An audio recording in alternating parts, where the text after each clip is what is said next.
Dumating na sa bahay ang Pollo Chicken.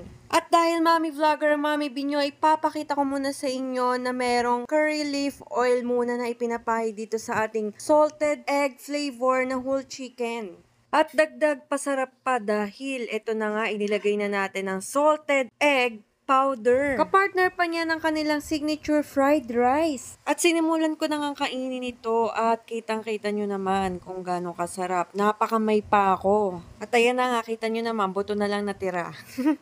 Next naman nating titikman na yung kanilang boneless chicken. Kasama itong dalawang sauce na pinili ko. At ito na nga inuna ko, ang original flavor. At ito guys, ang personal favorite ko. Next naman, ang tinry ko, ang honey garlic. Ayan, makikita nyo yung honey.